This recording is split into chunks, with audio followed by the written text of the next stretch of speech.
the Popish Plot. I'm Nate. I'm Jessica. And I'm Mike. And today we're here with another fantastic Summer of Saints episode. The internet's questions. This time the question is the patron saint of?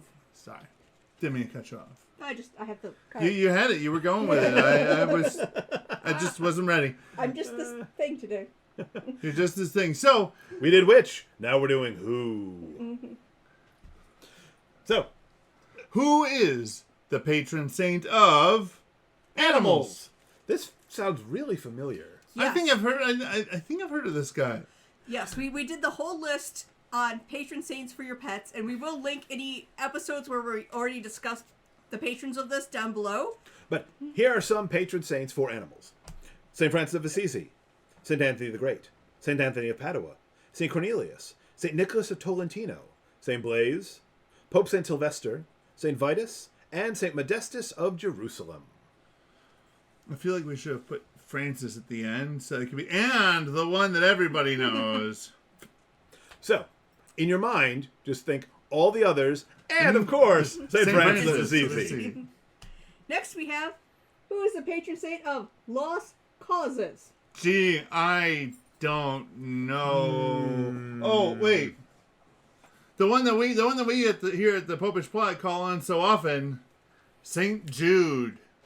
Also known as Jude Thaddeus.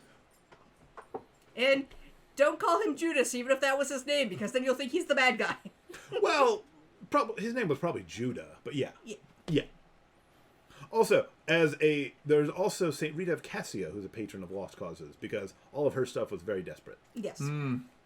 Next, we have one that we've recently talked about, who is the patron saint of lost things.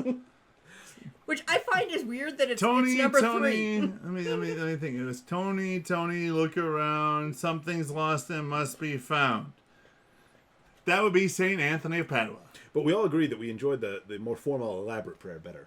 Yes, it was. So go back and see our episode. Go back about to our St. Anthony episode. And our Annabelle episode, because he's in that one too. Yep. Preaching to the fish.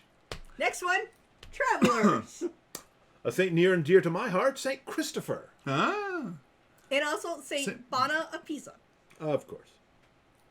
Then we have the one that is one of the big long list of this one, as you know, like the last one. There's a lot of one or two saints, and then suddenly, boom. So who is the patron saint of children? Children. That is going to be, as she said, a nice long laundry list, starting with Saint Nicholas of Myra, that guy, Santa Claus, Saint Joseph, the holy, or the father, the foster father of Jesus, Saint Philomena, Saint Gerard, Majella. Now he's more of childbirth. Babies, but babies are children. So. Saint Raymond, Saint Aloysius of Gonzaga, who officially it says young people, but from the storyline, it's we'd call them children. Yeah. Saint Maria Goretti, who's in charge of young women, like teenage girls, but still. She was a young woman herself. Yeah. Saint Albert the Great, who, as we already discussed, is in charge of everything. Again, in his lifetime, he was called the Great. So the saint that was pointed out by Jesus himself, the guardian angels. And I'm sure there's many, many more, but Well, children are a very universal experience, and they're quite fragile. So yes. People are going to invoke the saint's intercession. Now, I would also suggest other children's saints, like Saint Dominic Savio, Saints Jacinta and Francisco Marto. Saints who were themselves children. Yeah, yes. no, absolutely. Saint Tarcisius. Next we have, who is the patron saint of healing?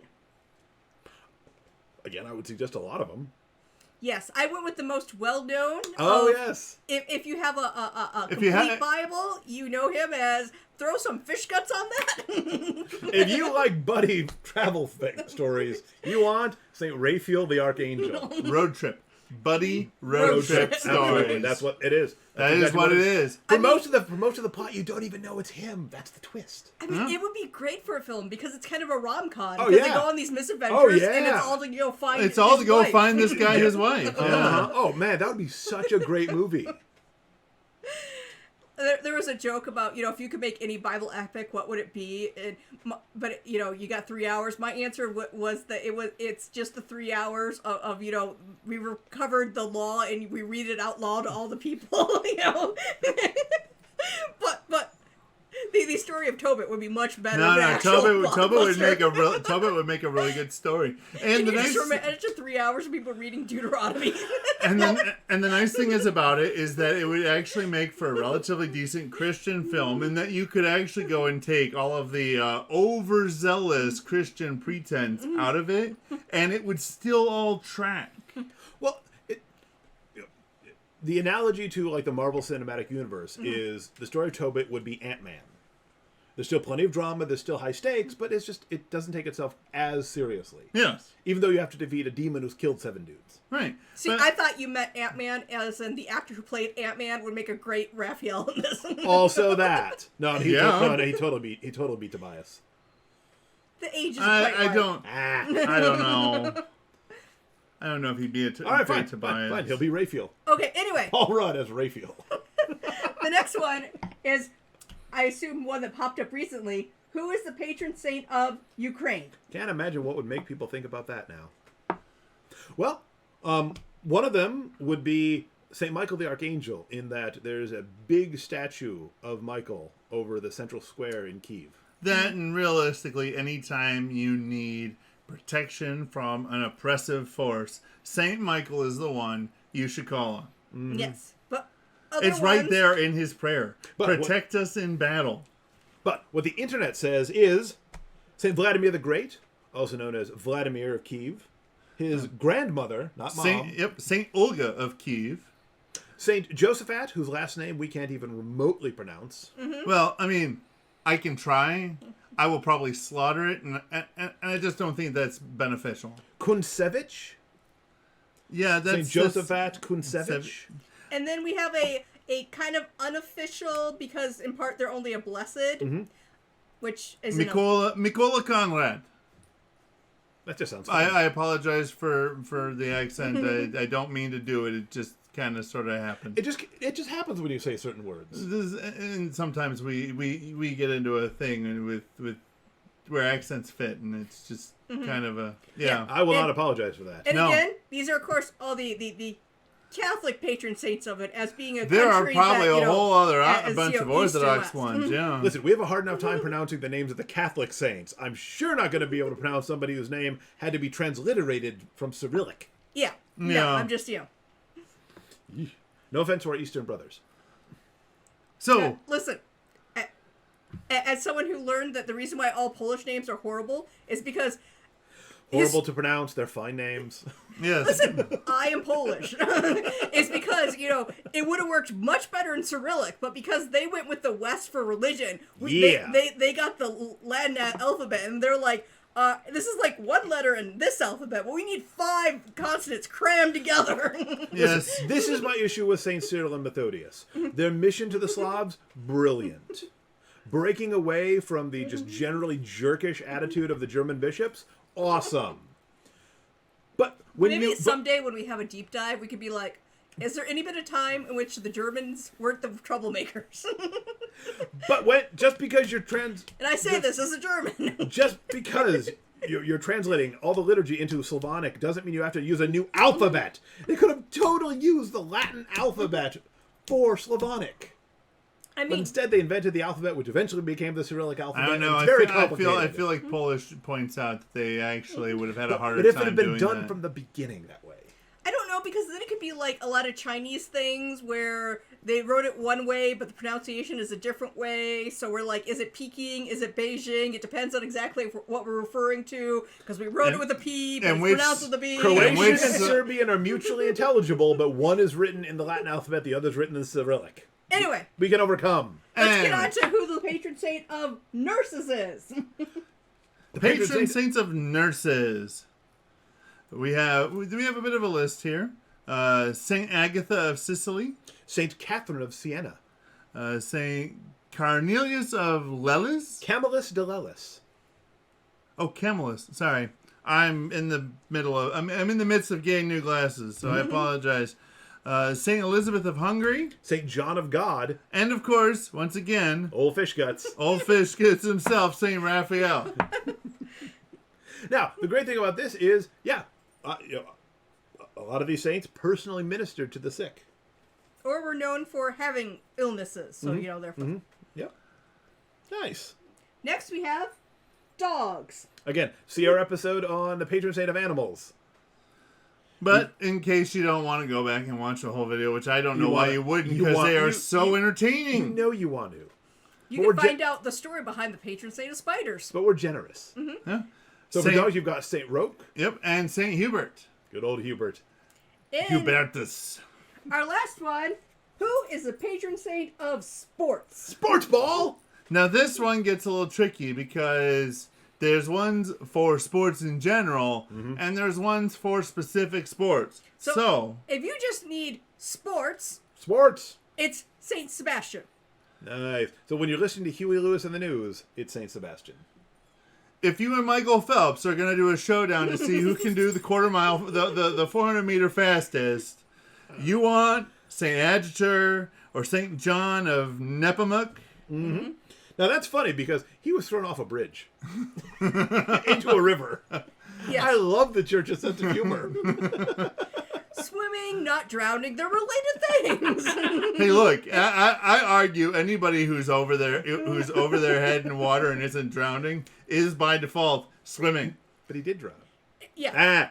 Anyway. Eventually. Backpacking or hiking, you've got St. George or St. Benedict of Menthon. Bernard. Sorry, you're right. I was looking straight at it. Who's also in charge of skiing, snowboarding, and mountaineering. And those fun dogs that have the little barrels around their neck. And also for mountaineering, we have... a man who mountaineered himself, Blessed Pier Giorgio Frassati. Yes. And unofficial for skiing, we also have Pope St. John Paul II. Because someone asked him, should a cardinal be skiing? And he said, it would only be unseemly for a cardinal to ski badly. How else am I expected the response to be, how else am I supposed to get to the bottom of this mountain? I also like when he was a bishop, 50% of the bishops in Poland ski. There were 2 bishops. For ice skating, we have Saint Lidwina. Who also has the ironic one of she fell through thin ice and then was sickly the rest of her life. So for soccer, we have Saint Luigi Scrosoppi. Hey, I like that. And for race car driving, because apparently race carring is a journey, even if it's in a circle, we have Saint Christopher. Nice. And then we have a few other unofficial ones, because it takes a while to get official, and some sports are newer than others. Yeah. So, for the unofficial patron saint of esports, we have Blessed Carlo Acutis. Mm-hmm. And then for baseball, we have Saint Rita. Sure. Which I believe the story, it relates to her being in charge of kind of, impossible situations and problems. Mm-hmm. Mm-hmm. How am I gonna strike this guy out? Mm-hmm. How am I gonna stay awake for an entire baseball game? And then we also have a local-ish one in that he is, in America. And very near and dear to Nate and I's hearts, Blessed Michael McGivney. Nate was correcting the fact that my paperwork said venerable because I was looking at an old site. I didn't want you to read it and have to issue a correction. Because he played baseball. Yeah. I mean, come on. He has real world experience with the game. And then we have another unofficial for tennis because they played tennis. Blessed Chiara Bando. Nice.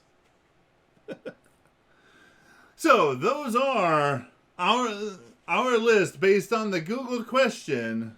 These are the questions the internet asks. Who is the patron saint of? These are the patron saints you, as people using the internet, were most wanting to know. Go down below and give us more question words. We've done which saint was. We've done who is the patron saint of. There are lots of questions that can be asked with regards to the saints, and we want to help you get all the answers. Well, again, some of the answers is I think it's possibly impossible to list every single one who's in charge of children. All the answers. This is the guy who does not do any of the research. A reasonable facsimile of all the answers. A fair amount of the answers. A goodly quantity. A passing grade worth of answers. Enough answers that I can't be given a failing grade at having gotten any of the answers. So, give this episode a like, subscribe to our channel, ring the church bell to be notified when the next pod is uploaded, and until then, remember to live your faith. Love your faith. Share that love. And make Jess do all your research. Mm-hmm. Or somebody else. Just make somebody else do all your research. It doesn't have to be Jess. Yeah, she's busy doing all of our research. Yeah, get your own.